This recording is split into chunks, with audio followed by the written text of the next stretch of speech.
In case you're wondering, that doesn't work. It's proven to be a science that doing those little brain ones, you get good at a puzzle. How dangerous is this situation here? When you hear Ebola, a lot of us think, oh my God, this is very, very serious. It is, and it's one of the deadliest viruses that we know of. It causes something known as hemorrhagic fever, and that basically means you develop symptoms of flu, then you develop joint pain, and eventually start to have bleeding.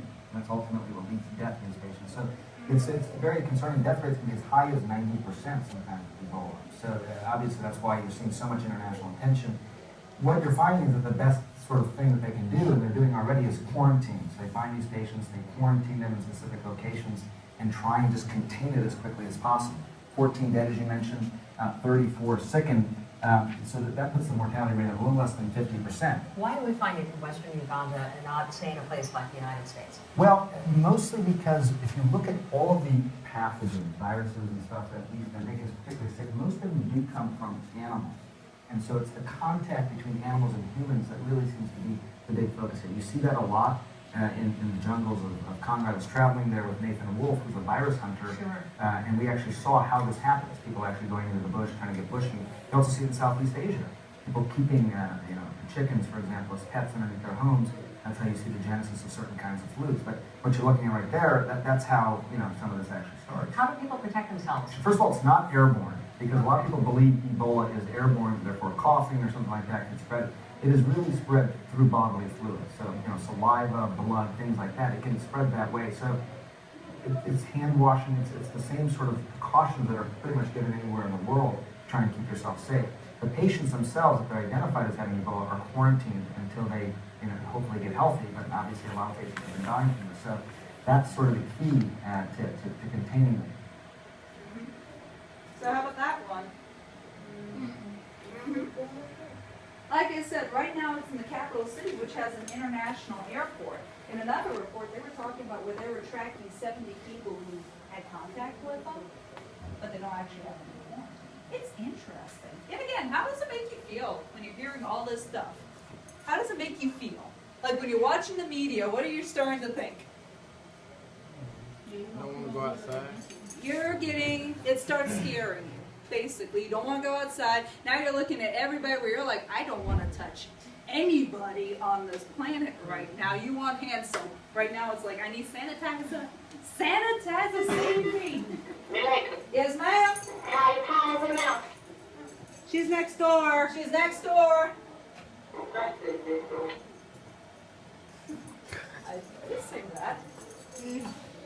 We get confused. Okay, swinging back here. Do you think the media is helping or hindering? Write this one down. Think about it. Try and get 3 things that they're helping, 3 ways that they're hindering people, hurting them. Write it down. If you need to, talk to your partner. Show them first.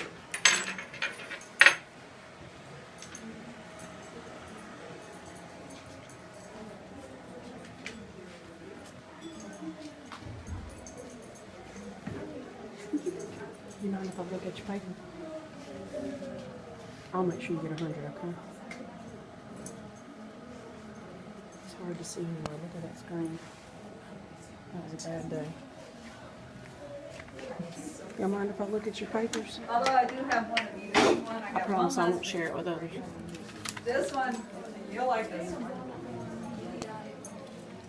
Basically, all it does is your insides liquefy, where it's all becoming bloody, and it starts popping off in your skin, and then you just start bleeding out. Sweat, yes, even your sweat, tears, anything, saliva, it will just spread just from any contact. And the only way to cure it is basically to put them in a plastic bubble and wait for them to die. Even the ones who go in, they're all wearing the hazmat suits because you don't want any contact from whatsoever. And it's just scary that since they have that international airport, Atlanta is connected to them.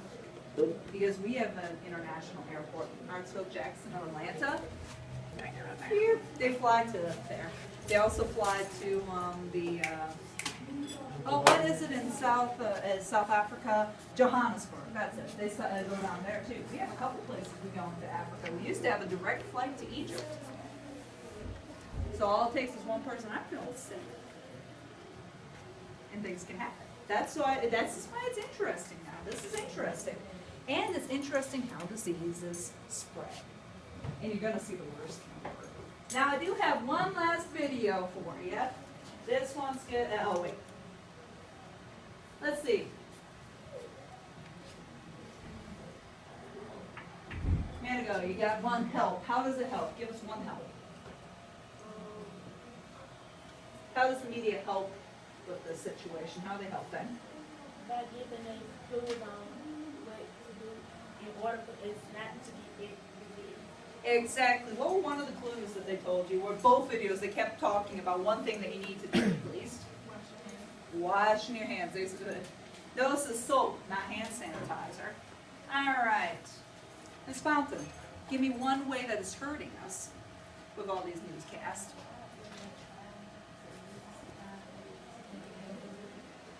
Yeah, they kind of have, they just have short answers. They don't really seem to have, okay, here's what you need to do. It's just wash your hands. That seems to be their only suggestion. Okay, is that going to be a help or a hurt?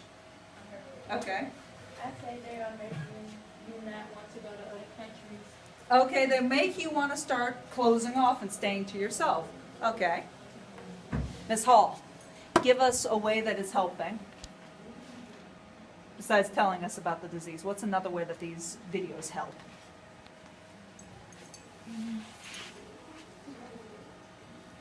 On that, I don't know how to say that. Ebola? Yeah. Yeah. You can't touch it. Okay, it gives you those tips like don't touch them. This is where it's happening at. Okay, that works. Anyone want a closer? Finish it off.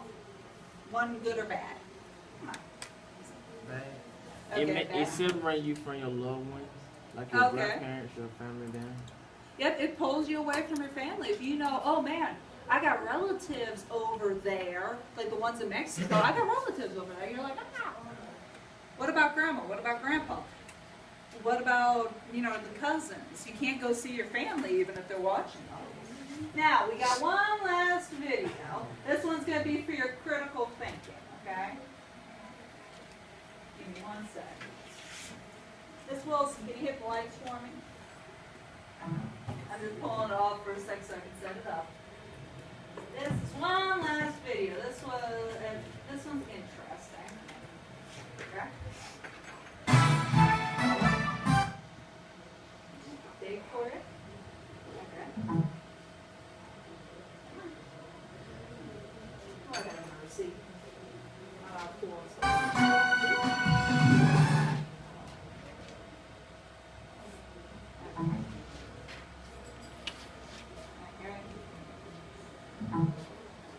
Okay, there we go.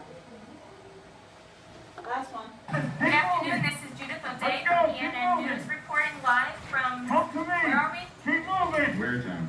In Waretown, New Jersey. The reports started to come in about rioting and strange episodes of violent behavior. Little is known about the cause, and all attempts have been made to reach local authorities. They've gone unanswered.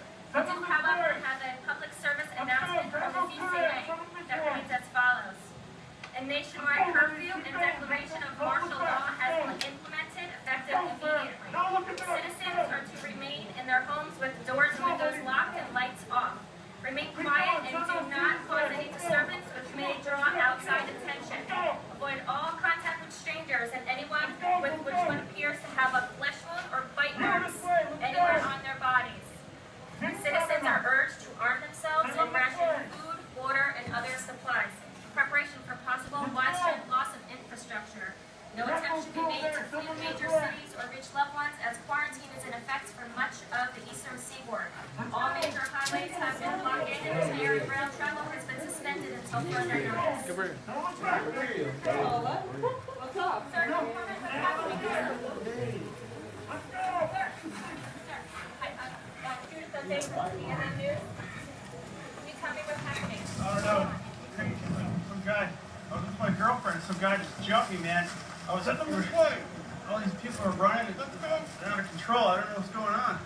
Okay, did someone attack you? Yeah, this guy, he was nuts. He was just out of his mind. Can you describe more? Now, he bit me, man. Man, let's go! Move! Fire! Go!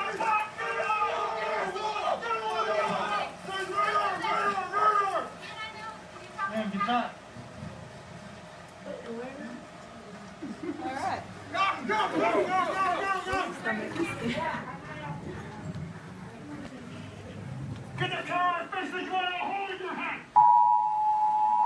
Okay. So, let's see. Before you make decisions, how is this similar to the ones that you just seen with Ebola and swine flu? How is it similar? We're talking similarities first. How is it similar?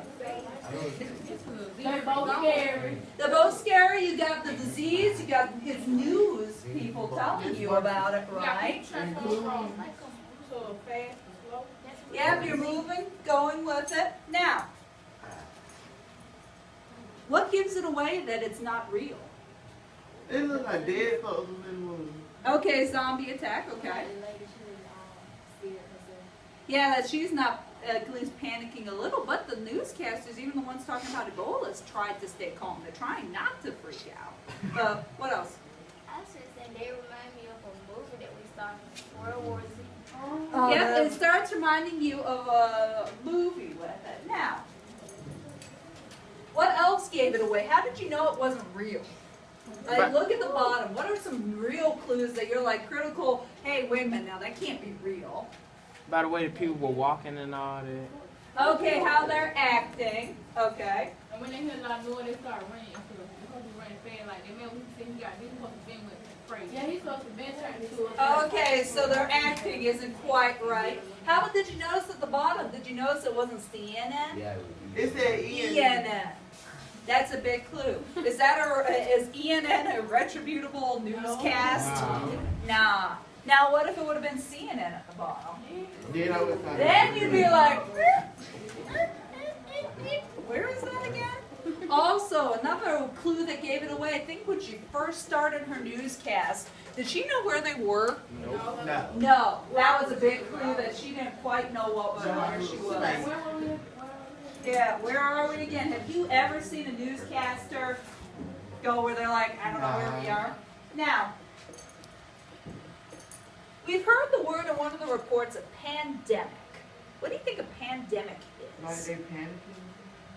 No, you got the root from panic, but not quite. What do you think a pandemic is tied to? What do you think it is first? We know it has to tie to something since it's we referred to with Ebola, swine flu, and the zombie outbreak. What is it? It deals with disease. Now, do you know what pan is? The root word for pan? We have our English teacher here. You want to tell us from pan?